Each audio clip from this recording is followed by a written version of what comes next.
إن الحمد لله نحمده ونستعينه ونستغفره ونؤمن به ونتوكل عليه ونعوذ بالله من شرور أنفسنا ومن سيئات أعمالنا من يهده الله فلا مضل له ومن يضلله فلا هادي له ونشهد أن لا إله إلا الله وحده لا شريك له ونشهد أن سيدنا ومولانا محمدا عبده ورسوله صلى الله على سيدنا ومولانا محمد وعلى آله وصحبه وبارك وسلم كما تحب وترضى عدد ما تحب وترضى. أما بعد فقد قال الله تعالى في القرآن الكريم بسم الله الرحمن الرحيم إن الذين قالوا ربنا الله ثم استقاموا تتنزل عليهم الملائكة ألا تخافوا ولا تحزنوا وأبشروا بالجنة التي كنتم توعدون نحن أولياؤكم في الحياة الدنيا وفي الآخرة ولكم فيها ما تشتهي أنفسكم ولكم فيها ما تدعون نزلا من غفور رحيم. وقال النبي صلى الله عليه وسلم من خاف أدلج ومن ندلج بلغ المنزل ألا إن سلعة الله غالية ألا إن سلعة الله الجنة أو كما قال صلى الله عليه وسلم. பிரபஞ்சத்தை படைத்து பரிபாலிக்கக்கூடிய அல்லாஹ்வுக்கே எல்லாம் புகழும். ஸலாத் என்னும் கருணையும் சலாம் என்னும் இடேற்றமும் முஹம்மதுல் முஸ்தபா அஹ்மதுல் முஜ்தபா சையதுல் கௌனைன் ஹாத்தமுன் நபியீன் ஸல்லல்லாஹு அலைஹி வஸல்லம் அவர்கள் மீதும் அந்த நபிகள் நாயகம் ஸல்லல்லாஹு அலைஹி வஸல்லம் அவர்களுடைய வாழ்க்கை வழிமுறை எடுத்து நடக்கக்கூடிய ஒவ்வொரு மூமினான ஆண்கள் பெண்கள் மீது உண்டாகட்டும். புனிதமான ஜுமாவுக்கு சமூகம் தந்திருக்கக்கூடிய அல்லாஹுடைய நல்லடியார்களே, எல்லா சந்தர்ப்பத்திலேயும் அல்லாஹ்வுக்கு சுப்ஹானஹு வ தஆலா எந்த விடயங்களை செய்யுமாறு ஏவிருக்கிறானோ அந்த விடயங்களை முடியுமான அளவு எடுத்து நடக்குமாறும், எந்த விடயங்களை செய்ய வேண்டாம் என்பதாக அல்லாஹ்வுக்கு சுப்ஹானஹு வ தஆலா தடுத்திருக்கிறானோ அவைகளை விற்றும் 100க்கு 100 முற்றும் முழுதும் தூரமாக இருக்குமாறு முதலாவதாக எனக்கும் அதற்கு பின்னால் உங்களுக்கும் நான் வசியச் செய்கின்றேன். கண்ணியத்துக்குரிய பெரியோர்களே, சகோதரர்களே, நண்பர்களே, அல்லாஹு ஜல்ல ஜலாலுஹு அம்மன வாலுஹு ஒவ்வொரு மனிதனிடத்தில் எதிர்பார்க்கக்கூடிய ஒரு முக்கியமான ஒரு விடயம்தான் ஒவ்வொரு மனிதனும் இஸ்லாத்தில் பூர்த்தியான முறையில் நுழைய வேண்டும் என்பதை அல்லாஹ் எதிர்பார்க்கிறார். குர்ஆன்ல அல்லாஹ் சுப்ஹானஹு வ தஆலா உத்குலு ஃபிஸ்ஸில்மி காஃபா, மனிதர்களே நீங்க இஸ்லாத்துல பூர்த்தியான முறையில நுழைஞ்சுக்கோங்கோ என்பதாக அல்லாஹ் சுப்ஹானஹு வ தஆலா சொல்றார். எனவே ஒரு மனிதன் பூர்த்தியான ஒரு முஸ்லிமாக, பூர்த்தியான ஒரு மூமினாக உலகத்தில் வாழ்றதாக இருந்தா வெறுமனே அந்த மனிதனுடைய ஈமான் அமால்கள் மாத்திரம் இருந்து போதாது. ரப்புல் ஆலமீன் எந்த மார்க்கத்தை, எந்த ஷரீஅத்தை எங்களுக்கு வழங்கியிருக்கிறானோ அந்த மார்க்கத்தில், அந்த ஷரீஅத்தில் அல்லாஹ்வுக்கு சுப்ஹானஹு வ தஆலா 5 கிளைகளை வச்சிருக்கிறார். எனவே ஈமானோட சம்பந்தப்பட்ட கிளை, இபாதாத்தோட சம்பந்தப்பட்ட கிளை, முஆமலாத் என்று சொல்லக்கூடிய குடுக்கல் வாங்கலோட சம்பந்தப்பட்ட கிளை, முஆஷராத் என்று சொல்லக்கூடிய குடும்ப வாழ்க்கை சமூக வாழ்க்கையோட சம்பந்தப்பட்ட கிளை, அதே மாதிரி அஹ்லாக் என்று சொல்லக்கூடிய உள்ளத்தில் இருக்கக்கூடிய அழகான பண்பாடுகள் மோசமான பண்பாடுகள் இருந்து உள்ளத்தை பரிசுத்தமாக்குறது இந்த அஹ்லாக் என்று சொல்லக்கூடிய கிளை. எனவே ஒரு மனிதன் பூர்த்தியான மூமினாக பூர்த்தியான முஸ்லிமாக ஆக வேண்டும் என்பதை தான் அல்லாஹ் சுப்ஹானஹு வ தஆலா எங்களிடத்தில் எதிர்பார்க்கிறார். ரசூலுல்லாஹி ஸல்லல்லாஹு அலைஹி வஸல்லம் அவர்கள் உலகத்துக்கு அனுப்பப்பட்டதும் பூர்த்தியான மார்க்கத்தை விளங்கப்படுத்துவதற்காக வேண்டி. எப்படி ரசூலுல்லாஹி ஸல்லல்லாஹு அலைஹி வஸல்லம் அவர்கள் இந்த உலகத்துல நுபுவத்துடைய உழைப்பு செய்யக்கூடிய நேரத்துல மனிதர்களுக்கு ஈமான படிச்சு கொடுத்தாங்களோ அதே மாதிரி இபாதத்தையும் படிச்சு கொடுத்தாங்க. எப்படி இபாதத்தை படிச்சு கொடுத்தாங்களோ அதே மாதிரி தான் முஆமலாத், முஆஷராத், அஹ்லாக் இந்த ஒவ்வொரு விடயத்தையும் படிச்சு கொடுத்தாங்க. கண்ணியத்துக்குரிய சகோதரர்களே, நண்பர்களே, ஒரு மனிதன் உலகத்துல வாழக்கூடிய நேரத்துல அவனுடைய அமால்கள் கபூல் செய்யப்படுவதற்காக ரப்புல் ஆலமீன் ஒரு முக்கியமான ஒரு நிபந்தனையை வச்சிருக்கிறான். அந்த நிபந்தனை தான் அந்த மனிதனுடைய குடுக்கல் வாங்கல் சீராக இருக்கும். எதுவரை காட்டியும் அந்த மனிதனுடைய குடுக்கல் வாங்கல் சீரில்லையோ அந்த மனிதனுடைய ஈமானுக்கும் பாதுகாப்பு இல்லை, அந்த மனிதனுடைய இபாதத்துக்கும் பாதுகாப்பு இல்லை, அந்த மனிதனுடைய முஆஷராத் வேற ஷரியத்துடைய எந்த கிளை எடுத்து பார்த்தாலும் அதுல ஒரு பெரிய ஒரு பிரதிபலிப்பு உருவாகதான் செய்யும். கண்ணியத்துக்குரிய சகோதரர்களே, நண்பர்களே, ஹதீஸ்ல ரசூலுல்லாஹி ஸல்லல்லாஹு அலைஹி வஸல்லம் அவங்க சொன்ன ஒரு முக்கியமான ஒரு விஷயம்தான் அலா இன்ன ஃபில் ஜஸதி முத்கா இதா ஸலுஹத் ஸலுஹல் ஜஸது குல்லுஹு வ இதா ஃபஸதத் ஃபஸதல் ஜஸது குல்லுஹு அலா வஹியல் கல்ப். ஏ மனிதர்களே, நன்றாக விளங்கிக்கோங்க, ரப்புல் ஆலமீன் உடம்புல ஒரு சத கட்டிய வச்சிருக்கிறான். அது சீராகினா முழு உடம்பும் சீராகும். அது சீர் கெட்டு பெய்த்துட்டா முழு உடம்பும் செயல்களும் சீர் கெட்டு பெய்த்திடும். அலா வஹியல் கல்ப், அதுதான் உள்ளம் என்பதாக சொன்னார். கண்ணியத்துக்குரிய சகோதரர்களே, நண்பர்களே, உள்ளம் சீராகினா அந்த மனிதனுடைய எல்லாம் செயல்களும் சீராகும், உடம்பும் சீராகும். உள்ளம் சீர் கெட்டு பெய்த்துட்டா அந்த மனிதனுடைய முழு செயல்களும் முழு உடம்பும் சீர் கெட்டு பெய்த்திடும். இந்த ஹதீஸ் பொதுவாகவே எல்லாத்துக்கும் தெரிஞ்ச ஹதீஸ். ஆனா நான் ஏன் அந்த ஹதீஸ் இந்த இடத்துல சொன்னேன் என்றா, இந்த ஹதீஸ் ஒரு பூர்த்தியான ஒரு ஹதீஸ். அதனுடைய கடைசி பாகம் தான் இந்த பாகம். இந்த ஹதீஸுடைய ஆரம்பம் என்ன தெரியுமா? உள்ளத்துடைய சீர்பாட்டை பத்தி அல்லாஹ் சுப்ஹானஹு வ தஆலாவுடைய ரசூல் பேசுறாங்க. உள்ளம் சீராகினா எல்லாமே சீராகும். ஆனா இந்த ஹதீஸுடைய ஆரம்பம் என்ன தெரியுமா? இன்னல் ஹலால பையினுன் வ இன்னல் ஹராம பையினுன். அல்லாஹ் சுப்ஹானஹு வ தஆலா ஹலால தெளிவானதாக வச்சிருக்கிறான், ஹராம தெளிவானதாக வச்சிருக்கிறான். வ பைனஹுமா உமூருன் முஷ்தபிஹாத்துன். இந்த ஹலாலுக்கும் ஹராமுக்கும் மத்தியில சில சந்தேகமான விடயங்கள் இருக்குது.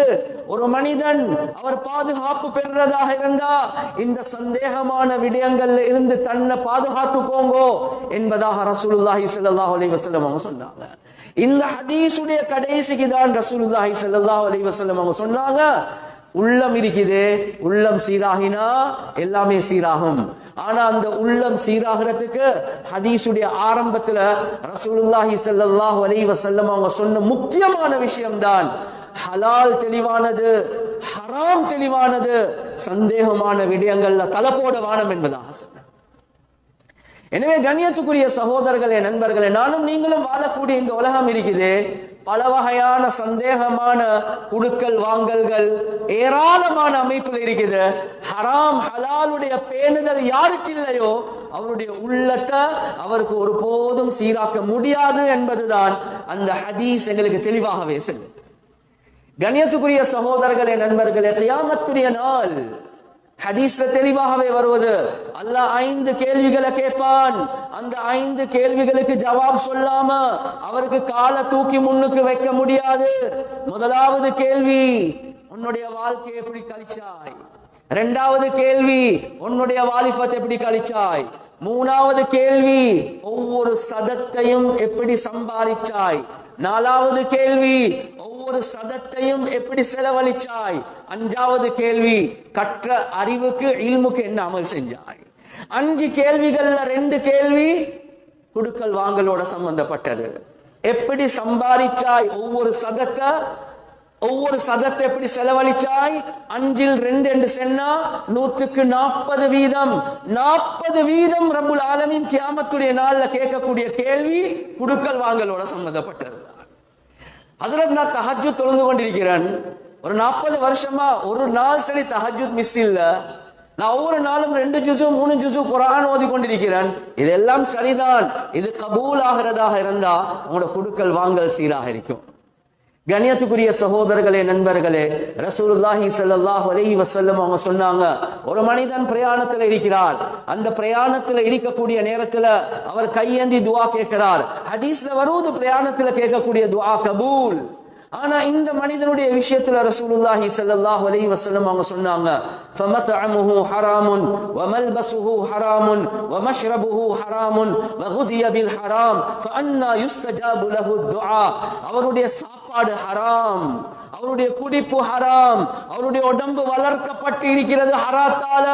அவருடைய துஆவை அல்லாஹ் எப்படி கபூல் செய்வார்? எனவே உடம்புக்குள்ள ஹராம் பெய்திருக்குது. ஹராம் ஹலால்ல அவர் பேணுதலாக இருக்கல்ல. எனவே உள்ளம் கெட்டு பெய்த்துட்டு அவருடைய உடம்பால துஆ வெளியாகுது. அந்த துஆ அல்லாஹ் எப்படி கபூல் செய்வான் என்பதாக ரசூலுல்லாஹி ஸல்லல்லாஹு அலைஹி வஸல்லம் அவங்க கேட்டாங்க. எனவே இந்த தொழுகையை சீராக்க முன்னால, என்னுடைய ஈமான சீராக்க முன்னால எவ்வளவு முக்கியத்துவம் அந்த 2க்கு நாங்க கொடுக்கிறோமோ அதே மாதிரி இம்பார்ட்டன்ஸ், அதே மாதிரி முக்கியத்துவம் என்ற தொழுகை எவ்வளவு முக்கியமோ, என்ற ஈமான் எவ்வளவு முக்கியமோ அதே மாதிரி தான் என்னுடைய குடுக்கல் வாங்கல் ஆக முக்கியமானது. அது கபூல் இல்லாட்டி என்னுடைய ஈமானையும் அல்லாஹ் கபூல் செய்ய மாட்டான், என்னுடைய இபாதத்தையும் அல்லாஹ் கபூல் செய்ய மாட்டான். கண்ணியத்துக்குரிய சகோதரர்களே, நண்பர்களே, ரசூலுல்லாஹி ஸல்லல்லாஹு அலைஹி வஸல்லம் அவங்க உலகத்துல வாழக்கூடிய காலத்துல சஹாபாக்களுக்கு ஈமானையும் அமலையும் மட்டும் இல்ல படிச்சு கொடுத்தாங்க. சஹாபாக்களுக்கு எந்த அளவுக்கு என்றா ஈமான படிச்சு கொடுக்கக்கூடிய நேரத்திலையும் கைஃப அஸ்பஹ்த யா ஹாரிஸா, ஹாரிஸா நீங்க காலை பொழுது எப்படி அடைஞ்சீங்க, எப்படி எழும்பினீங்க? சொன்னாங்க, ஒரு முஃமினன் ஹக்கா, ஒரு ஹக்கான மூமினாக நான் எழும்பினேன். ரசூலுல்லாஹி ஸல்லல்லாஹு அலைஹி வஸல்லம் அவங்க கேட்கிறாங்க, நீ ஹக்கான மூமின் என்று சொல்றாய், அதுக்கு தெளிவு தாங்க பார்ப்போம், யதார்த்தம் என்ன? அவர் சொல்றார், எனக்கு முன்னால சொர்க்கம் விளங்குது, எனக்கு முன்னால நரகம் விளங்குது, நான் துனியால இருந்து தூரமாகிட்டேன், ஆகிராவை நோக்கமாக ஆக்கி கொண்டேன். இந்த அடையாளங்களை சொல்லக்கூடிய நேரத்துல ரசூலுல்லாஹி ஸல்லல்லாஹு அலைஹி வஸல்லம் அவங்க சொன்னாங்க, நீ சரியான பாதையில இருக்கிறாய், ஆனா பற்றி பிடிச்சுக்கோங்க. ஈமான படிச்சு கொடுத்த ரசூலுல்லாஹ் ஈமான பரிசோதித்தும் பார்த்தாங்க. தொழுகைய படிச்சு கொடுத்த ரசூலுல்லாஹ் ஒரு நாள் ஒரு சஹாபி தொழுந்துட்டு வராங்க, சலாம் சொல்றாங்க, வ அலைக்கும் சலாம் இர்ஜி ஃபஸல்லி ஃபஇன்னக லம் துஸல்லி, நீங்க மறுவ போய்த்து தொழுங்க, உங்கள தொழுகை சீரில்லை என்று சொன்னாங்க. அவர் மறுவ தொழுந்துட்டு வரார், சொன்னாங்க, இர்ஜா ஃபஸல்லி ஃபஇன்னக லம் துஸல்லி, மறுவ போய்த்து தொழுங்க, உங்கள தொழுகை சீரில்லை. 3 தரக்க சொன்னாங்க. யா ரசூல், இதுக்கு பார்க்க எனக்கு தொழ தெரியாது. உட்கார வச்சு தொழுகையுடைய சட்டங்களை படிச்சு கொடுத்தாங்க. ஈமான படிச்சு கொடுத்த ரசூலுல்லாஹ், இபாதத்தை படிச்சு கொடுத்த ரசூலுல்லாஹ். குர்ஆன்ல வருவது, வமா லிஹாதர் ரசூல் யாக்குலு தஆம் வ யம்ஷி ஃபில் அஸ்வாக். இது ஒரு புதுனமான ரசூலா இருக்கிறாரே, எங்களைய போல சாப்பிடுறார், அவரும் பஜாருக்கு வாரார், சூக்குக்கு பஜாருக்கு வாரார், என்ன இது என்று கேட்கிறார். ரசூலுல்லாஹி ஸல்லல்லாஹு அலைஹி வஸல்லம் அவங்க பஜாருக்கு போனாங்க. அந்த பஜார்ல போய்த்து குடுக்கல் வாங்கல் எப்படி நடக்குது என்று பார்த்தாங்க. எப்படி தொழுகைக்கு நியத்தை படிச்சு கொடுத்தாங்களோ, தொழுகைக்கு ஃபர்லுகளை படிச்சு கொடுத்தாங்களோ, தொழுகைக்கு எப்படி நிபந்தனைகளை படிச்சு கொடுத்தாங்களோ, அதே மாதிரி தான் கண்ணியத்துக்குரிய சகோதரர்களே, நண்பர்களே, குடுக்கல் வாங்கல் என்று வரக்கூடிய நேரத்துல பஜாருக்குள்ள போனாங்க. அந்த பஜார சரியான முறையில விளங்கினாங்க. அந்த குடுக்கல் வாங்கல்ல எது ஹராம், எது ஹலால், எது தவிர்க்கப்பட வேண்டியது, எதுக்கு மாற்று வழிகள் தேவை, இதெல்லாம் தெளிவாக ரசூலுல்லாஹ் படிச்சு கொடுத்தாங்க. மார்க்கெட்ல பிரைஸ் எப்படி இன்க்ரீஸ் ஆகுது, மார்க்கெட்ல பிரைஸ் எப்படி கண்ட்ரோல் ஆகுது, இதை படிச்சாங்க ரசூலுல்லாஹ். கண்ணியத்துக்குரிய சகோதரர்களே, நண்பர்களே, இதை படிச்சு சஹாபாக்களுக்கு வழிகாட்டினாங்க. இந்த முறையில செய்யறது ஹராம், இந்த முறையில செய்யறது ஹலால் என்பதாக சொன்னாங்க. கண்ணியத்துக்குரிய சகோதரர்களே, நண்பர்களே, நான் என்ன சொல்ல வாரேன் என்றா, அல்லாஹ்வுக்கு சுப்ஹானஹு வ தஆலாவோட சம்பந்தப்பட்ட ஹுகூகுல்லாஹ் இருக்குதே, இந்த ஹுகூகுல்லாஹ்ல ஏதாவது முன்பின்கள் ஆகிச்சு என்றா அல்லாஹ்வுக்கு சுப்ஹானஹு வ தஆலா இடத்துல எங்களுக்கு தௌபா செய்யலாம், மன்னிப்பு கேட்கலாம். அவன் இரக்கமுள்ளவன், அவன் எங்களுடைய பாவங்களை மன்னிப்பான். ஆனா குடுக்கல் வாங்கலுடைய விடயத்துல எங்களுக்கு முன்பின் ஆகினா அது ஹுகூகுல் இபாத், இன்னொரு மனிதனுடைய சொத்தோட சம்பந்தப்பட்டது, பணத்தோட சம்பந்தப்பட்டது. இந்த விடயத்துல நாங்க பராமுகமா இருந்தா அல்லாஹ் கிட்ட மட்டும் தௌபா செஞ்சு போதாது, அந்த அடியான் இடத்துல எந்த வியாபாரம் கூடாதோ, அந்த தவறான அமைப்புல வந்த இன்கம் இருக்குதே, வருமானம் இருக்குதே, அதை நான் திருப்பி கொடுக்கும் வரை ரப்புல் ஆலமீன் எங்களை மன்னிக்க மாட்டான். எனவே கண்ணியத்துக்குரிய சகோதரர்களே, நண்பர்கள், இதை சீராக்குறது ஆக முக்கியமான ஒரு விடயம், ஆக முக்கியமான ஒரு விடயம். நானும் நீங்களும் ஆசைப்படுறோம், என்ற புள்ள ஒரு நல்ல பக்குவமான ஒரு புள்ள, ஒரு சாலிஹான புள்ள, அல்லாஹுடைய பயபக்தி உள்ள ஒரு புள்ளையாக மாறணும். எதுவரை காட்டியும் நானும் நீங்களும் ஹராம் ஹலாலுடைய விஷயத்துல பேணுதல் இல்லாம நடப்போமோ அந்த புள்ளேல் ஒரு நாளும் தீன் உள்ள சாலிஹான புள்ளேலாக மாறாது. அபு முஹம்மத் அல் ஜுவைனி ரஹ்மத்துல்லாஹி அலைஹி, இந்த சம்பவத்தை நல்லா கேட்டுக்கோங்க.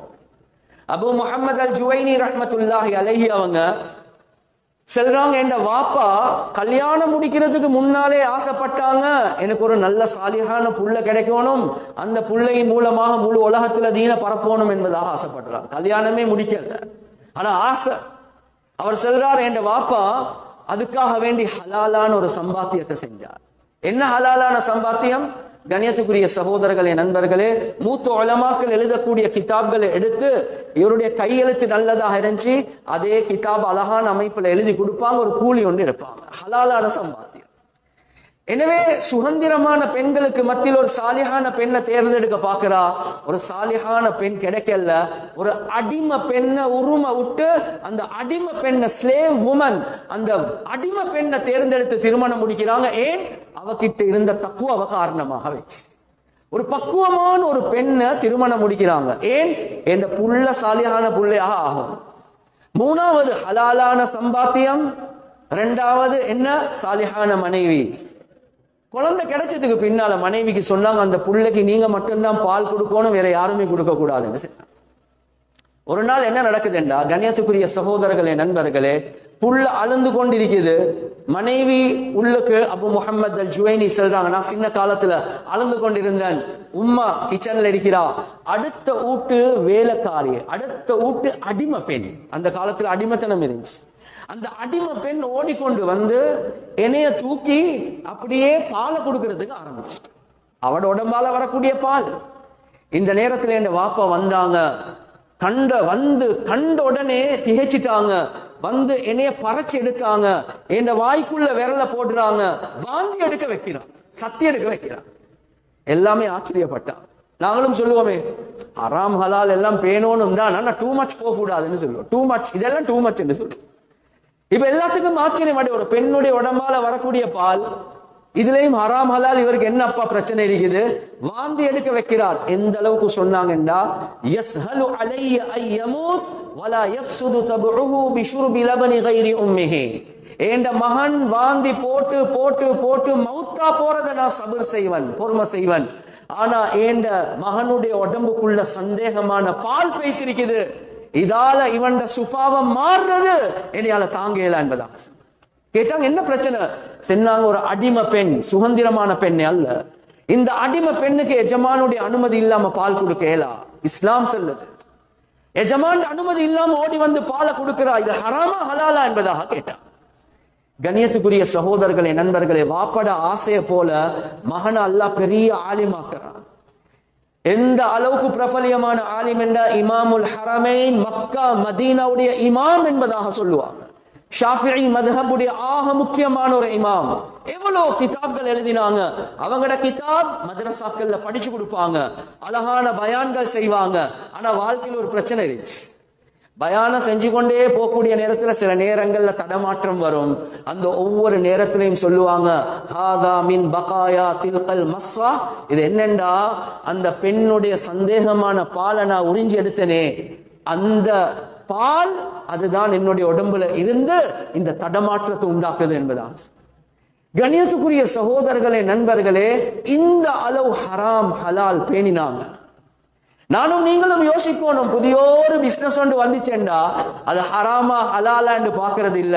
உலமாக்கள் அதை பத்தி என்ன சட்டம் சொல்லியிருக்கிறாங்கன்றதை பாக்குறது இல்ல.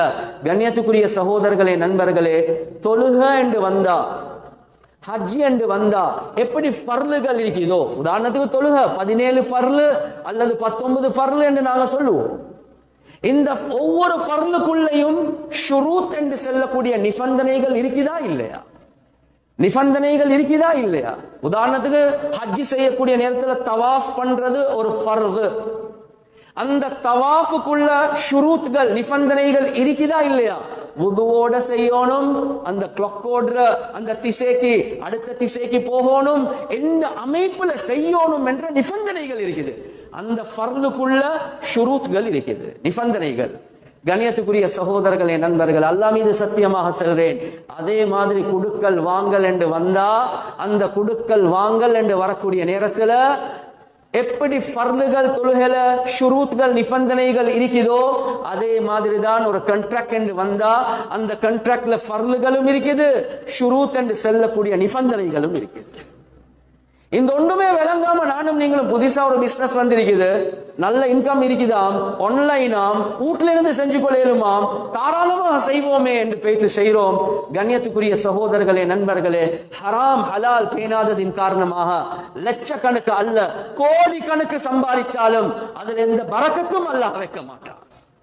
கண்ணியத்துக்குரிய சகோதரர்களே, நண்பர்களே, இந்த காலத்துல பல இன்வெஸ்ட்மெண்ட் என்ற பேர்ல, பல இன்வெஸ்ட்மெண்ட் என்ற பேர்ல கேட்டா இன்ட்ரெஸ்ட் இல்ல, இது லாபம் நஷ்டத்தை நாங்க பகிர்ந்து கொள்வோம், இந்த இன்வெஸ்ட்மெண்ட்ல போட்டோம் என்றா சில நாட்கள்ல நஷ்டமும் வருவது, எனவே லாபம் நஷ்டம் நாங்க பகிர்ந்து கொள்றோம் தானே, அது சுட்டி இது ஹலால், இது பிக்ஸ்ட் இல்ல தானே, சில நேரத்துக்கு கூடும் சில நேரத்துக்கு குறையும், எனவே நாங்களே ஃபத்வான்னு கொடுத்து கொள்றோம், அது ஹலால் என்பதா. கண்ணியத்துக்குரிய சகோதரர்களே, நண்பர்களே, அப்படி ஹராம் ஹலால் பார்க்கறது இல்ல. ஹராம் ஹலால் பார்க்கறதுக்கும் ஒரு முறை ஒன்று இருக்குது. ஒரு வியாபாரம் என்று வந்தா, ஒரு இன்வெஸ்ட்மெண்ட் என்று வந்தா, அது ஒரு மனிதனுக்கு செய்யக்கூடிய ஒரு இன்வெஸ்ட்மெண்டாக இருக்கலாம், அல்லது ஆன்லைன்ல ஆர்டிபிஷியல் இன்டெலிஜென்ஸ் என்று சொல்லுவாங்க, ரோபோ மாதிரி ஒன்று, நாங்க அதுக்கு பணத்தை கொடுப்போம், அது இன்வெஸ்ட் பண்ணிட்டு எங்களுக்கு லாபத்தை தரும், ஆர்டிபிஷியல் இன்டெலிஜென்ஸ் என்று சொல்லுவாங்க. MTFE என்பதாக இந்த காலத்துல பரவலான அமைப்புல போகக்கூடிய ஒரு இன்வெஸ்ட்மெண்ட் முறை ஒன்று இருக்குது. ஆன்லைன்ல கனடால ஆரம்பிச்சு இங்க செஞ்சு கொண்டிருக்கிறார் பல நாடுகள்ல. கண்ணியத்துக்குரிய சகோதரர்களே, நண்பர்களே, கவர்மெண்டே முன் வந்து சென்ட்ரல் பேங்க் சில பிசினஸ் உதாரணத்துக்கு ஒன்மெக்ஸ் டிடி என்பதாக 8 வியாபாரங்களை கவர்மெண்ட் சொல்லுது, இதுல நீங்க இன்வெஸ்ட் பண்ண வேணாம், இந்த ஆன்லைன் இன்வெஸ்ட்மெண்ட் எல்லாம் சரியான ரிஸ்கி, இதுல பல அநியாயங்கள் சூழ்ச்சிகள் நடந்து கொண்டிருக்குது, அதெல்லாம் இருக்கத்தக்கன நாங்க போய்த்து இன்வெஸ்ட் பண்றோம், அதுக்கப்புறம் நஷ்டம் அடைகிறோம். கேட்டா இல்ல ஹஸ்ரத், இதுல அந்த லாபம் நஷ்டம் ரெண்டும் பிரிக்கிற மாதிரி, ரெண்டும் பகிர்ந்து கொள்ற மாதிரி இருந்துச்சு, இன்ட்ரெஸ்ட் இல்லையாமே, அது சுட்டி தான் போட்டோம் என்றதாக சொல்றான். கண்ணியத்துக்குரிய சகோதரர்களே, நண்பர்களே, 8 வியாபாரங்கள், அந்த 8 வியாபாரங்களை நீங்க செய்ய வேண்டாம் என்பதாக கவர்மெண்ட் சொல்லுது.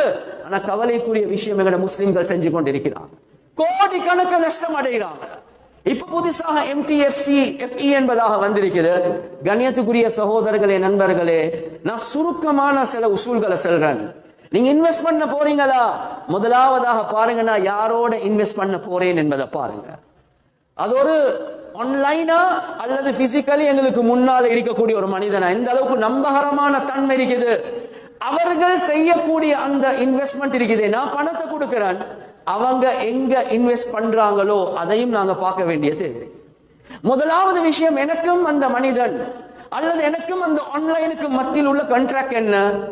இன்வெஸ்ட்மெண்ட் கான்ட்ராக்ட் என்று சொன்னா இஸ்லாத்துல ஒன்றோ முதாரபாவாக இருக்கணும், அல்லது ஷிர்கத் பார்ட்னர்ஷிப்பாக இருக்கணும், அல்லது புதுசாக வந்திருக்கக்கூடிய வக்காலா பில் இஸ்திஸ்மார் என்று சொல்லக்கூடிய இந்த வக்காலா அடிப்படையான இன்வெஸ்ட்மெண்டாக இருக்கணும்.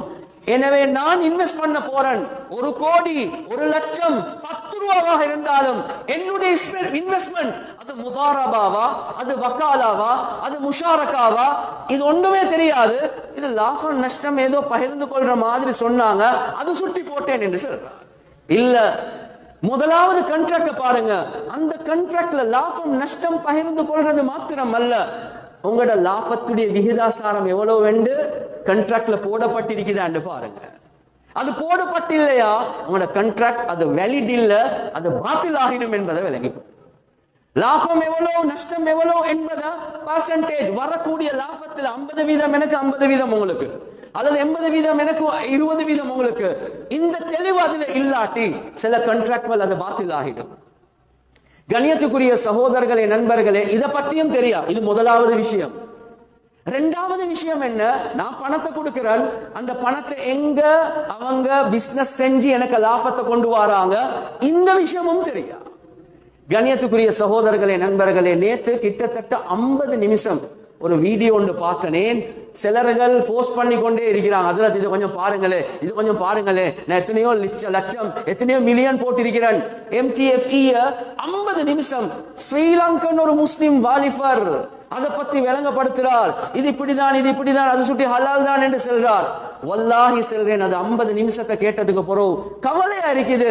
எந்த அளவுக்கு தைரியமாக ஒரு பாமர மனிதன் வந்து இது ஹலால் என்று சொல்லுவார். கண்ணியத்துக்குரிய சகோதரர்களே, நண்பர்களே, ரிசர்ச் பண்ணி பார்த்தா அவங்க இன்வெஸ்ட் பண்றது எங்க, அவங்க இன்வெஸ்ட் பண்றது ஃபாரின் எக்ஸ்சேஞ்ச், ஃபாரெக்ஸ் என்று சொல்லுவாங்க, கமோடிட்டி மார்க்கெட் என்று சொல்லுவாங்க, அவங்க இன்வெஸ்ட் பண்றது ஷேர் மார்க்கெட் என்று சொல்லுவாங்க. இந்த மூணுடைய விஷயத்துல ஷரியாவுடைய சட்டங்கள் இருக்குது. ஃபாரெக்ஸ் என்று வந்தா என்னுடைய பணம், அவங்க ஃபாரின் எக்ஸ்சேஞ்ச் தானே, இத கூட அந்த நபருக்கு தெரியாது. நாங்க ஆராய்ச்சி செஞ்சு பார்க்கக்கூடிய நேரத்துல ஃபாரெக்ஸ் என்று சொன்னா, கண்ணியத்துக்குரிய சகோதரர்களே, நண்பர்களே, ஃபாரெக்ஸ் எக்ஸ்சேஞ்ச்ல, ஃபாரின் எக்ஸ்சேஞ்ச்ல அது இன்வெஸ்ட் பண்றதாக இருந்தா short sale, future sale, forward sale, speculation, hedging, இந்த எல்லாமே ஷரியத் ஹராம் என்று சொல்லியிருக்குது. இவங்க இன்வெஸ்ட் பண்ற நேரத்துல இந்த ஹராம் ஹலால் பேணுவாங்களான்றது எங்களுக்கு தெரியுமா? தெரியாது. கமோடிட்டி எக்ஸ்சேஞ்ச்லயும் இதே பிரச்சனை தான் இருக்குது. ஸ்டாக் மார்க்கெட் என்று வந்தா ஒரு கம்பெனியுடைய ஷேர்ஸ் வாங்குறது விற்கிறது எல்லாம் ஷேர்ஸும் ஹலால் ஆகாது.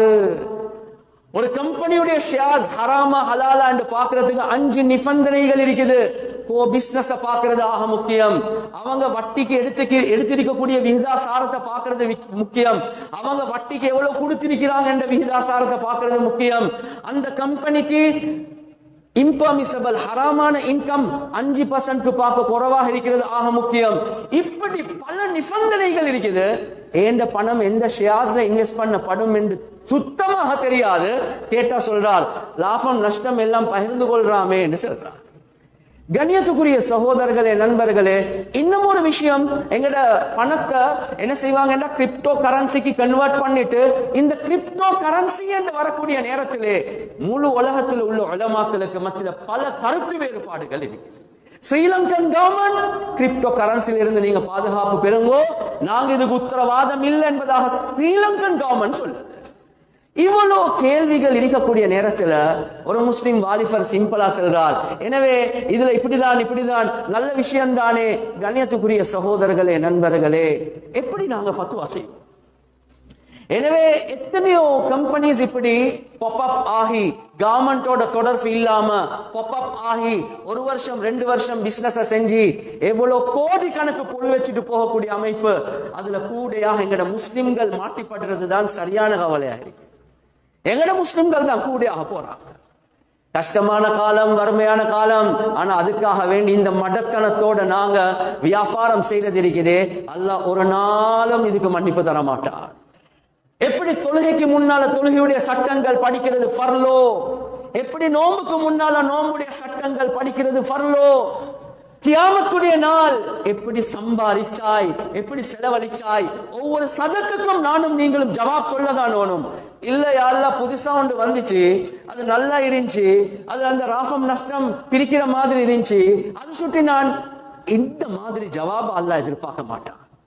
எனவே கண்ணியத்துக்குரிய சகோதரர்களே, நண்பர்களே, ஒரு மனிதனாக இருந்தாலும் அந்த மனிதனுக்கு நான் இன்வெஸ்ட் பண்ண முன்னால இந்த தெளிவுகள் ஒன்றோ உலமாக்களுடைய ஒரு கூட்டம் ஒரு ஷரியா அட்வைசரி பாடி ஒன்று வந்து உத்தரவாதம் கொடுக்கணும், இந்த வியாபாரத்துல நீங்க இன்வெஸ்ட் பண்ணுங்க, உங்களுக்கு எல்லாமே பார்க்க கஷ்டமா இருக்கும், நாங்க எல்லாம் பார்த்து கொண்டிருக்கிறோம், நீங்க தைரியமாக இன்வெஸ்ட் பண்ணுங்க என்று சொன்னா அது வேற விஷயம். ஆனா அந்த உலமாக்களும் எவ்வளவு தகுதி உள்ள உலமாக்கள் என்று பார்க்கிறது எனக்கும் உங்களுக்கும் உள்ள ஒரு பொறுப்பாக இருந்து கொண்டிருக்கிறது. எல்லாமே டாக்டர்ஸ் எம்பிபிஎஸ் முடிப்பாங்க தான். ஒருத்தர் ஐ ஸ்பெஷலிஸ்ட், ஒருத்தர் கிட்னி ஸ்பெஷலிஸ்ட், ஒருத்தர் ஹார்ட் ஸ்பெஷலிஸ்ட் மாதிரி எல்லாமே மௌலவி கோர்ஸ் முடிப்பாங்க தான். ஆனா சிலவங்க தஃப்சீர்ல, சிலவங்க இபாதத்துல, சிலவங்க ஈமான்ல, சில உலமாக்கள் கொடுக்கல் வாங்கலுடைய விஷயத்துல தேர்ச்சி பெற்றவங்களா இருப்பாங்க. எனவே அவங்க சொல்லக்கூடிய ஷரியா கவுன்சில்ல உள்ள உலமாக்கள் எம்பிபிஎஸ் மட்டும் முடிச்சவங்களா அல்லது அதை விட கூடிய படிச்சவங்களா பார்க்கிறதும் எங்களுக்குரிய ஒரு பொறுப்பு தான். நான் போனேன், பள்ளி ஹசரத் கிட்ட கேட்டேன், அவர் ஓகே மாதிரி என்று சொன்னால் இல்ல இல்ல இதுவும் எங்களுக்கு போதாது என்பதை விலகிக்கும். இல்லாட்டி ஜமியத்துல் உலமாவுக்கு எழுதுங்க, அந்த ஜமியத்துல் உலமா கிட்ட எழுதி கேளுங்க இது ஹராமா ஹலாலா என்பதா.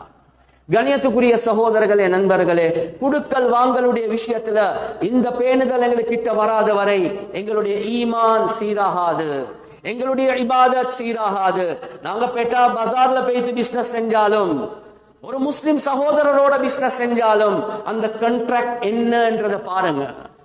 சில நேரங்கள்ல லேசா இது வக்காலா என்ற அடிப்படையில போட்டு எடுத்த ஹஜ்ரத், அது சொல்லி பிக்ஸ் ரிட்டர்ன் ஒன்று எடுக்கலும் தானே ஹஜ்ரத். வக்காலா என்று சொன்னாலும் அது வெறும் பிக்ஸ் ரிட்டர்ன் என்றது மட்டுமல்ல, அது லாபம் நஷ்டம், அதே மாதிரி எந்த விஷயம் செய்யக்கூடாது செய்யக்கூடும் என்பது அந்த வக்காலாவுடைய கான்ட்ராக்ட்ல இருக்குதானோ. அந்த தெளிவுகள் ஒன்றும் இல்லாம அவர் பிக்ஸ் ரிட்டர்னுக்கு வக்காலா ஏலும் என்று சிம்பிளா சொல்லிட்டு போறாங்க. வக்காலா என்ற பேர்ல எத்தனையோ பேர் ஏமாந்து கொண்டிருக்கிறாங்க. எனவே கண்ணியத்துக்குரிய சகோதரர்களே, நண்பர்களே, நான் ஏன் இவ்வளவு கவலையோட சொல்றேன் என்றா, எங்களுடைய இபாதத்தை அல்லாஹ் கபூல் செய்யும். எங்களுடைய சம்பாத்தியத்தால தான் எங்கட புள்ளைகளுக்கு தின்ன கொடுப்போம். அந்த தின்ன கொடுக்கக்கூடிய நேரத்துல அந்த சாப்பாடு ஹராமாக இருந்தா எங்கட வருங்கால பிச்சலத்துடைய ஹாலாத் என்ன என்று யோசிச்சு பாருங்க. அந்த உடம்புகளால ஹராம் செய்யறதுக்கு தான் ஆசை வருமே தவிர ஹலால் செய்யறதுக்காக வேண்டி ஆசை வரவே வராது. வீட்டில இருந்து சிம்பிளாக ஓய்வான நேரத்தில் செஞ்சு கொள்ளலாம், கையிலே மொபைலை வச்சு இந்த இன்வெஸ்ட்மெண்ட் எல்லாம் செய்யலாம் என்பதற்காக வேண்டி இது ஹலால் ஆகாது. இது சரியான முறையில படிச்சு செய்யறது ஆக முக்கியம். கண்ணியத்துக்குரிய சகோதரர்களே, நண்பர்களே, இதே மாதிரி சில கூட்டம் முன்னுக்கு வந்து என்ன செய்யறாங்க, மக்களுடைய பணங்களை ஒரு நம்பிக்கை உண்டாக்கி எடுக்கிறாங்க. ஆனா நம்பிக்கை உண்டாக்கி எடுத்து எவ்வளவு பேரை ஏமாத்துறாங்க என்பதை யோசிங்க. சில நேரங்கள்ல வெளிரங்கமாக பார்க்கக்கூடிய நேரத்துல பிளான்டேஷன் தானே ஹசரத், இந்த பணம் வந்து நான் அந்த மரம் வளர்க்கறதுக்காக வேண்டி சந்தனமாம் அதாம் இதாம், எனவே பிளான்டேஷன் தானே, பிரச்சனை ஒன்று இல்ல, அதுக்காக வேண்டி அது ஹலால் ஆகாது. பிளான்டேஷன் ஹலால் தான். ஆனா நீங்க கொடுக்கக்கூடிய பணத்துக்கும் உங்களுக்கும் அந்த கம்பெனிக்கும் மத்தியில் உள்ள கான்ட்ராக்ட் இருக்குது, அதுல ஷரியத்துக்கு முரணான எத்தனையோ நிபந்தனைகள் இருக்குது. ஜமியத்துல் உலமாவுக்கு இந்த ஃபத்வாக்கள் வந்து இன்னும் பெண்டிங். நாங்க ஹராம் என்று சொல்லிட்டோம், ஹலாலான ஒரு மாற்று வழிய இதை ஹலால் ஆக்குறதுக்கு ஏதோ இந்த நிபந்தனைகள் இல்லாமாக்குங்க, இந்த நிபந்தனைகளை போடுங்க என்று சொல்றதுக்கு முயற்சி செய்யறோம். பிளான்டேஷன் என்பதற்காக வேண்டி, மரம் வாங்குறதுக்காக வேண்டி அந்த பிசினஸ் ஹலாலாக ஆகாது. ஏன் அதில் உள்ள நிபந்தனைகள் ஹராமான நிபந்தனைகள். எனவே கண்ணியத்துக்குரிய சகோதரர்களே, நண்பர்களே, மூத்த உலமாக்கள் சொல்லுவாங்க, எந்த மனிதன் தன்னுடைய குடுக்கல் வாங்கல சீராக்காம அவர் இபாதத்தை மட்டும் சீராக்குறாங்களோ, அவர் பிறருக்கு தன்னுடைய நன்மைகளை கொடுப்பதற்காக வேண்டி இபாதத் செய்கிறார். அவர் அல்லாஹ்க்காக வேண்டி இபாதத் செய்யல. குடுக்கல் வாங்கல சீராக்கா இல்ல, இபாதத்தை மட்டும் சீராக்குறார். இவருடைய இபாதத் இவர் அல்லாஹ்க்காக வேண்டி செய்யல, அவர் பிறருக்காக வேண்டி செய்கிறார் என்பதாக சொல்றாங்க. நானும் கேட்டோடனே ஆச்சரியப்பட்டேன், மூத்த உலமாக்கள் ஏன் இப்படி சொல்றாங்க? பார்த்தா எந்த ஹதீஸை வச்சு ஒரு மனிதன் கியாமத்துடைய நாள் மலைகளை போல நன்மைகளை கொண்டு வருவார். சிங்களத்துல சொல்ற மாதிரி ஒன்னம் என்ன இருக்கிறார் சொர்க்கம் போறது, அவ்வளவு நன்மைகள், ஒன்னம் என்ன சொர்க்கம் போறாரு. கண்ணியத்துக்குரிய சகோதரர்களே, நண்பர்களே, அவ்வளவு நன்மைகள். சதகா ஓணுமா, மஸ்ஜித் கெட்டோணுமா, மദ്രസா ரன் பண்ணோணுமா, ஹஜ்ஜுக்கு மேல ஹஜ் ஓணுமா, உம்ராக்கு மேல உம்ரா ஓணுமா, சதகாக்கள் ஓணுமா, வீடுகள் கெட்டோணுமா, குமர காரியங்கள் ஓணுமா, எல்லாமே செஞ்சிருக்கிறார். சுஜூத் ஓணுமா, ருக்கு ஓணுமா, குர்ஆன் ஓணுமா, அவ்வளவு மலைகளை போல அமல் செஞ்சு சொர்க்கத்துக்கு நுழைய பார்க்கிறார்.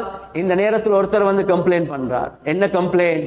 யா அல்லாஹ் எனக்கு பொழுவ வச்சிட்டான், யா அல்லாஹ் என்னை ஏமாத்திட்டான், ஹராமான முறையில சம்பாத்தியத்துக்கு காரணமாக அமைச்சிட்டான், குடுக்கல் வாங்கல் சீரில்ல. கடைசிக்கு என்ன நடக்கும் என்றா, இவருடைய நன்மைகள் எல்லாமே அந்த மக்களுக்கு கொடுக்க ஆரம்பிப்பான். எந்த அளவுக்கு ஆகும் என்றா, இவருக்கு கொடுக்கறதுக்கு எந்த நன்மையும் இல்ல. வந்து கம்ப்ளைண்ட் பண்றவங்களோட பாவங்களை தூக்கி அல்லாஹ் இவருக்கு போடுவார். கடைசிக்கு நஷ்டவாளியாக ரசூலுல்லாஹி ஸல்லல்லாஹு அலைஹி வஸல்லம் அவங்க சொன்னாங்க, பேங்க்ரப்ட் ஆள் என்றா யார் என்று தெரியுமா? பங்கோலோத்காரன் என்றா யார் என்று தெரியுமா? இல்ல யா ரசூலல்லாஹ். சொன்னாங்க, இந்த மனுஷன் தான் பங்கோலோத்காரன். அவ்வளவு சுஜூத், அவ்வளவு ருக்கு, அவ்வளவு கியாமுல் லைல், அவ்வளவு உம்ரா, அவ்வளவு ஹஜ்ஜிகளோடு வருவார். ஆனாலும் கியாமத்துடைய நாள் பங்கோலோத்காரன் ஆகுவான். ஏன்? குடுக்கல் வாங்கல் சீரில்ல. அது சுற்றி எல்லா நன்மைகளை கொடுத்து மத்தவண்ட பாவத்தன் சுமந்து நரகத்துக்கு போகக்கூடியவனாக மாறுவான். எனவே கண்ணியத்துக்குரிய சகோதரர்களே, நண்பர்களே, ஆக முக்கியமான விஷயம்தான் இந்த குடுக்கல் வாங்கலுடைய விஷயத்துல பேணுதலாக இருக்கிறது. எந்த அளவுக்கு என்றா, இந்த விஷயத்தை சொல்லி முடிக்கிறேன். குடுக்கல் வாங்கல் என்று வரக்கூடிய நேரத்துல பிசினஸ் செய்யறது மாத்திரம் அல்ல, வராசத்துடைய சொத்துடைய விஷயத்திலையும் ஆக கவனமாக இருக்கிறதாக முக்கியம். நரகவாதிகளுடைய அடையாளங்களை சொல்லக்கூடிய நேரத்துல அல்லாஹ் சுப்ஹானஹு வ தஆலா தெளிவாக சொல்லக்கூடிய ஒரு விஷயம்தான், வதகுலூன துராஸ அக்லல் லம்மா வதுஹிப்பூனல் மால ஹுப்பன் ஜம்மா. நரகவாதிகளுடைய அடையாளங்களை சொல்லக்கூடிய நேரத்துல அல்லாஹ் குர்ஆன்ல சொல்றான், வராசத்துடைய விஷயத்துல, அனந்தர சொத்துடைய விஷயத்துல பேணுதல் இல்லாதவன் நரகவாதி என்பதை அல்லாஹ் குர்ஆன்ல காட்டுறான். நான் ஒரே ஒரு உதாரணத்தை சொல்றேன். ஒரு வாப்பா இருக்கிறார். வாப்பா அவர் ஒரு மனைவி, சரி, ஒரு மனைவி, 3 புள்ளேல். ஒரு புள்ள 5 வயசு பொம்புள புள்ள, 2வது மகன் 12 வயசு ஆம்புல புள்ள, 3வது மகன் 18 19 வயது ஆம்புல புள்ள. வாப்பா பிசினஸ் செஞ்சு கொண்டே போறாரு. மகனை அப்படியே ஓலெவல் ஏலெவலுக்கு பின்னால பிசினஸுக்குள்ள எடுத்துட்டாரு. அந்த மகனும் இப்ப வாப்பாவோட சேர்ந்து பிசினஸ் செஞ்சு எப்படி ட்ரெண்ட் ஆகிட்டாருண்டா, மாஷா அல்லாஹ், ஹலாலான பிசினஸ் செய்யறாங்க. நான் ஆரம்பத்துல சொன்ன மாதிரி ஹராமான பிசினஸ் அல்ல, ஹலாலான பிசினஸ், சுத்தமான பிசினஸ். இப்ப என்ன நடக்குது? மகனுக்கு 22 வயசு, வாப்பாவும் மகனும். என்ற முதலாவது கேள்வி, மகனுக்கு இப்ப மகன் நீயும் இப்ப கடையில வந்து இருந்துக்கோவே, இவ்வளவுதான். வாப்பாக்கும் மகனுக்கும் என்ன கண்ட்ராக்ட் என்று கேட்டா தெரியா. வாப்பா கடைக்கு வர சொல்றாரு, தேவையான மாதிரிக்கு எடுக்க சொல்றாரு. அடே, வாப்பாக்கும் மகனுக்கும் மத்தியில் என்ன கண்ட்ராக்ட் என்றத முதலாவது தெளிவாக இருக்கும். வாப்பாவும் மகனும் பார்ட்னரா, எனவே கேபிட்டல் ஒரு போர்ஷன் ஒன்று கொடுத்து பார்ட்னராக்குங்க, இல்ல பார்ட்னராக்கவும் இல்ல. சரி, வாப்பா எம்ப்ளாயர், மகன் எம்ப்ளாயி, வேலை செய்யறவர். கண்ட்ராக்ட் கொண்டிருக்கிறதா? மாசத்துக்கு எவ்வளவு சம்பளம்? இல்ல, அப்படியும் என்ன வாப்பா சொல்லி இல்ல. அப்ப என்ன, நீ உங்களுக்கும் வாப்பாக்கும் என்ன கண்ட்ராக்ட்? இல்ல, வாங்க வேலை செய்யுங்க, வாப்பா தேவைக்கு மாதிரி தாரார், எனக்கும் தேவைக்கு மாதிரி எடுக்க சொல்லியிருக்கிறார். இந்த கண்ட்ராக்ட் இல்லாத, இந்த ஒப்பந்தம் இல்லாத இந்த குடுக்கல் வாங்கல் சீரா இல்லைன்றது யோசிங்க. சரி, மகன் ஏதோ நல்ல பிசினஸ் படிக்கிறார், சப்ளையர், டிஸ்ட்ரிபியூட்டர், இந்த எல்லா விஷயங்களை நல்லா படிக்கிறாங்க. வாப்பா வஃபாத் ஆகிட்டார். மகனுக்கு 22 வயசு. கணியத்துக்குரிய சகோதரர்களே, நண்பர்களே, அல்ஹம்துலில்லாஹ் பெரிய வேலை. நாங்க சொல்ற வார்த்தை அல்ஹம்துலில்லாஹ் பெரிய வேலை. மகனுக்கு ஏதோ பிசினஸ் படிச்சு கொடுத்த சுட்டி இந்த குடும்பத்தை எப்படி சரி கெட்டி எழுப்பேலும், யாருக்கிட்ட கையேந்த தேவையில்லை. அவரும் சொல்றார், உம்மா கவலைப்படவானம், ஃபுல் பிசினஸ் எனக்கு தெரியும். தங்கச்சி கவலைப்படவானம், 5 வயசு, நான் உண்ட ஸ்கூலுக்காக வேண்டி செலவழிக்கிறேன். தம்பி நீங்க கவலைப்படவானம், நீங்க ஓ லெவல் வர காட்டி, ஏ லெவல் முடிய காட்டி, நீங்க அதுக்கப்புறம் என்னோட வந்து நீங்களும் பிசினஸ் சேர்ந்துக்கோங்க. கண்ணியத்துக்குரிய சகோதரர்களே, நண்பர்களே, இவர் இந்த பிசினஸ் செஞ்சு செஞ்சு செஞ்சு ஃபேமிலி அப்படியே கொண்டு போறார். கேட்க போல அழகாதான் இருக்குது, மாஷா அல்லாஹ், பெரிய பாக்கியம், ஏதோ பிசினஸ் நல்லா போகுதே. ஆனா நன்றாக விளங்கிக்கோங்க, சுத்த ஹராத்தை செஞ்சு கொண்டிருக்கிறேன். இந்த நேரத்துல இந்த பிசினஸ் உடைய வேல்யூவை பார்த்து, பொறுமதியை பார்த்து, உம்மக்கு எவ்வளவு பங்கு, பாலிக் அடையாத, குமர ஆகாத அந்த தங்கச்சிக்கு எவ்வளவு பங்கு, அதே மாதிரி பாலிக அடையாத என்ற தம்பிக்கு எவ்வளவு பங்கு என்று பார்த்து அந்த பிசினஸ் உடைய கேபிட்டலை சரியான அமைப்புல பிரிச்சு அந்த வரக்கூடிய லாபங்களை தங்கச்சிட போஷண வேறையாக, தம்பிட போஷண வேறையாக, உம்மட போஷண வேறையாக, இந்த கணக்கு வழக்குகள் ஒன்றும் செய்யாம இவர் சும்மா செலவழிச்சு கொண்டு போறார், நலவுதான் செய்கிறார். ஆனா ஷரியத் செல்லுது இந்த பங்க பிரிக்கிறது ஃபர்ல ஐன் என்பதாக. தங்கச்சில் எவ்வளவு பங்கு? கண்ணியத்துக்குரிய சகோதரர்களை நண்பர்கள், தம்பிட எவ்வளவு பங்கு? இந்த வியாபாரம் ஒரு வராசத்தாக மாறிடும். இந்த வராசத்தை பிரிக்காம நீங்க பிசினஸ் செய்யறது இருக்குது, இது சுத்த ஹராம் என்பதை நானும் நீங்களும் விளங்கிக் கொள்வோம். கண்ணியத்துக்குரிய சகோதரர்களை நண்பர்களே, இதுதான் இஸ்லாமியர்களுக்கு படித்து தரக்கூடிய பாடம். ஆனா நானும் நீங்களும் இந்த ஹராம் ஹலால் பார்க்கிறோமா? பிசினஸ் என்று வரக்கூடிய நேரத்தில் இன்வெஸ்ட்மெண்ட் மட்டும் அல்ல, இந்த குடுக்கல் வாங்கல் என்று வந்தா இந்த மௌத்தாகின உடனே முதலாவது விஷயம் அதுதான். சில பெரியார்கள் ஒரு மையத்துக்கு முன்னாலே யாசீன் ஓதி கொண்டிருக்கிறாங்க, மௌத்து சக்கராத்துடைய நேரம். அந்த காலம் ஒரு முளவு திரி ஒன்று பத்தி கொண்டிருக்கிறது, ஓதிக்கொண்டே இருக்கக்குள்ள மௌத்தாகிட்டாங்க என்று ஊதிட்டாங்க, எல்லாம் இருட்டாகிட்டு முளவு திரியை ஊதிட்டாங்க. கேட்டாங்க, ஏன் அப்போ மௌத்தாகின உடனடியா ஊதிட்டீங்க? இவர் ஹயாத்தோட இருக்கும் காலம் எல்லாம் இந்த முளவு திரி அவருடைய சொத்து, இவர் மௌத்தாகின உடனே நாங்க நூத்து போட்டோம் இரண்டா, இந்த முளவு திரிக்கும் வராசத்தை பிரிக்கதான் வேணும் என்பதாக சொன்னார். அதை பத்தி கொண்டு இருந்தா அடுத்தவங்களோட ஹக்கு இதுல இருக்குது, இவருடைய ஹக்கு பேய்த்துட்டு என்பதாக சொன்னார். இப்ப நானும் நீங்களும் எவ்வளவு குடும்பங்கள் நடத்துறோம் யோசிச்சு பாருங்க, இந்த ஹராம் ஹலால் நாங்க பேணுறோமா? எனவே கியாமத்துடைய நாள் இந்த சொத்து என்ற பொக்கெட்குள்ள வந்துச்சு, அல்லாஹ் கேட்பான், எப்படி சம்பாதிச்சாய், எப்படி வந்துச்சு, எப்படி செலவழிச்சாய்? எனவே கண்ணியத்துக்குரிய சகோதரர்களே நண்பர்களே, நானும் நீங்களும் இந்த விஷயங்கள்ல பேணுதலாக இருக்கிறத அல்லாஹ் எதிர்பார்க்கிறான். பூர்த்தியான முறையில் இஸ்லாத்துல நுழையுங்கோ. எனவே எந்தெந்த விஷயங்களை கேட்டோமோ பேசினோமோ அமல் செய்யக்கூடிய பாக்கியத்தை அல்லாஹ்வுக்கு சுப்ஹானஹு வ தஆலா எங்களுக்கு வழங்குவானாக. வ ஆகிரு தஅவானா அல்ஹம்துலில்லாஹி ரப்பில் ஆலமீன்.